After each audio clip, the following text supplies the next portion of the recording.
నమస్తే ఫ్రెండ్స్. నేను మీ Shravani. Welcome back to Shravani's kitchen. ఈరోజు మన కిచెన్‌లో ఎక్స్ట్రా కరకరలాడుతూ మంచి రుచిగా ఇంకా ఈజీగా చేసుకునేలా పకోడా రెసిపీని చూపించబోతున్నానండి. నిజంగా చాలా క్రంచీగా, చాలా రుచిగా ఉంటాయి.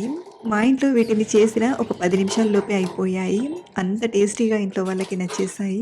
మీరు కూడా నోటికి మంచి రుచిగా, ఈజీగా స్నాక్ ప్రిపేర్ చేయాలంటే ఓసారి వీటిని ఇలా ట్రై చేసి చూడండి. భలే టేస్టీగా, క్రంచీగా తినేయొచ్చు. మరి ఈ పకోడా చేయడానికి ముందుగా మన మెయిన్ ఇంగ్రీడియంట్ వచ్చేసి నల్ల శనగలు. నల్ల శనగలను ఇలా ఒక కప్పు వరకు తీసుకోండి. వెయిట్ వైస్ ఇక్కడ నేను ఒక పావు కిలో వరకు నల్ల శనగల్ని వాడుతున్నానండి. అలాగే నల్ల శనగల్లో పోషకాలు కూడా చాలా ఎక్కువగా ఉంటాయి. అలాగే మెయిన్‌గా మనం ఈ పకోడాను ఇలా నల్ల శనగలతో చేయడం వలన మంచి రుచితో పాటు ఎక్స్ట్రా క్రిస్పీగా వస్తాయి. కాబట్టి మీరు ఒక్కసారైనా ఈ నల్ల శనగలతో ఇలా పకోడాని ట్రై చేసి చూడండి. చాలా బాగా ఇష్టపడతారు. అయితే మనం పకోడా చేయడానికి ముందుగా ఈ నల్ల శనగల్ని ఒక గిన్నెలోకి తీసుకొని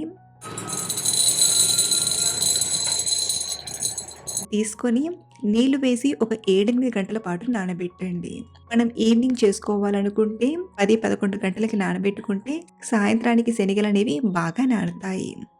ఇక్కడ నేను 7, 8 గంటల ముందే శనగల్ని నానబెట్టాను. ఇలా చక్కగా నానాక మంచి కలర్‌తో నిగనిగలాడిపోతున్నాయి కదా!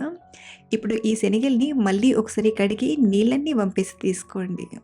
ఇలా నీళ్ళన్నీ వంపేసి రెడీగా పక్కనుంచేయండి. ఇప్పుడు మిక్సీ గిన్నెని తీసుకొని ఇందులోకి ఒక 2 పచ్చిమిరపకాయ ముక్కల్ని తీసుకోండి. సైజ్ చిన్నగా ఉంటే 3 తీసుకున్నా సరిపోతుంది. ఇందులోనే ఒక టీ స్పూన్ జీలకర్రను, మరొక టీ స్పూన్ ధనియాలను తీసుకోండి. ఇందులో ధనియాలు, జీలకర్ర టేస్ట్ చాలా బావుంటుంది. మీ దగ్గర ధనియాలు లేకపోతే ధనియాల పొడినైనా వాడొచ్చు. అలాగే ఇందులోనే పొట్టు ఒలిచేసిన 3, 4 వెల్లుల్లిపాయల్ని, 1 ఇంచ్ అల్లం ముక్కను తీసుకొని ముందుగా వీటిని గ్రైండ్ చేసి తీసుకోండి. మనం శనగలతో పాటే గ్రైండ్ చేద్దామంటే ఇవి సరిగ్గా నలగవు కాబట్టి ఇలా ముందుగా వీటిని ఒకసారి గ్రైండ్ చేసి తీసుకున్నాక ఇప్పుడు ఇందులోకి శనగల్ని తీసుకుందాం. నీళ్లు పడకుండా శనగలను మాత్రమే తీసుకోండి. ఇలా శనగలను తీసుకున్నాక మరీ ఎక్కువగా గ్రైండ్ చేయకుండా పల్స్ మోడ్‌లో తిప్పుతూ కొంచెం బరకగా రుబ్బి తీసుకోండి. మరీ ఎక్కువగా గ్రైండ్ చేశామంటే పిండిలా అయిపోతుంది. కాబట్టి ఆపి ఆపి మధ్య మధ్యలో కలుపుతూ కొంచెం బరకగా వచ్చేలా గ్రైండ్ చేసి తీసుకోండి.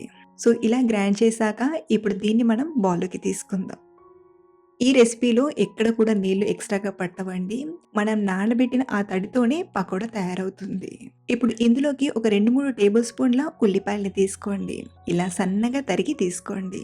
అలాగే సన్నగా తరిగిన ఒక పిడికెడంత కొత్తిమీరాకును, రుచికి సరిపడా ఉప్పుని, అర టీ స్పూన్ కారం తీసుకోండి. అలాగే ఇందులోనే ఒక టీ స్పూన్ చాట్ మసాలా పొడిని తీసుకోండి. అలాగే మనం చేసే పకోడా మంచి కరకరలాడుతూ రావడానికి ఎక్స్ట్రాగా ఒక 2 టేబుల్ స్పూన్ల బియ్యపు పిండిని కూడా తీసుకోండి.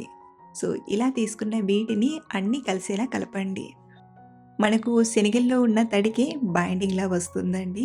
నీళ్లు వేసామంటే ఆయిల్ ఎక్కువగా పట్టేస్తుంది కాబట్టి నీళ్లు వేయకుండా ఇలా అంతా కలిసేలా కలపండి. ఇలా కలిపాక మీకు చూపిస్తాను.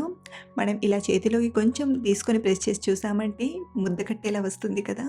ఏమాత్రం తడి ఉంటే సరిపోతుంది. మీకు మరీ పొడి పొడిగా విడిపోయినట్టుగా అనిపిస్తే చేతిని కొంచెం తడి చేసుకొని కలిపినా సరిపోతుంది. సో, మనం పకోడా కోసం పిండిని ఇలా తయారు చేసుకున్నాక మరో పక్కన డీప్ ఫ్రైకి సరిపడా ఆయిల్‌ని తీసుకొని బాగా వేడి చేయండి. ఆయిల్ చక్కగా వేడైందో లేదో తెలియడానికి మనం కలిపిన పిండిని కొంచెం వేసి చూసామంటే చూడండి, ఆయిల్ వేడైపోయింది కదా! ఇప్పుడు మనం పకోడా వేసుకోవడానికి కూడా ఒక స్టైల్ ఉందండి. మనం కలిపి పెట్టిన పిండిని కొంచెం కొంచెంగా తీసుకుంటూ పైపైనే కొంచెం నొక్కండి. మరీ గట్టిగా నొక్కామంటే లోపలి వరకు అంత బాగా ఫ్రై అవ్వదు. కాబట్టి ఇలా పైపైనే కొంచెం పకోడా షేప్ వచ్చేలా మరీ రౌండ్‌గా, మరీ ఒక షేప్‌లో కాకుండా పైపైన లైట్‌గా కొంచెం షేప్ ఇచ్చి ఆయిల్‌లోకి తీసుకోండి. ఇలాగే ఆయిల్‌లో ఫ్రీగా ఫ్రై చేసేటట్లుగా ఎన్ని పకోడాలు పడతాయో అన్ని పకోడాలను తీసుకోండి. సో, ఇలా మనకు ఆయిల్‌లో పట్టన్ని పకోడాలను తీసుకొని మంటను మీడియం ఫ్లేమ్‌లో పెట్టి ఒక 2 నిమిషాలు ఇలాగే ఫ్రై చేయండి.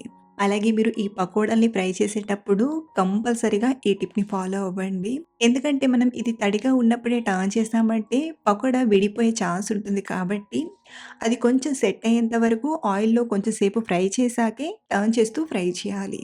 అలా కాకుండా తడిగా ఉన్నప్పుడే మనం టర్న్ చేయడానికి ట్రై చేసినా, లేదా కదిపినా పకోడా అనేది విడిపోయి ఆయిల్ అంతా అవుతుంది.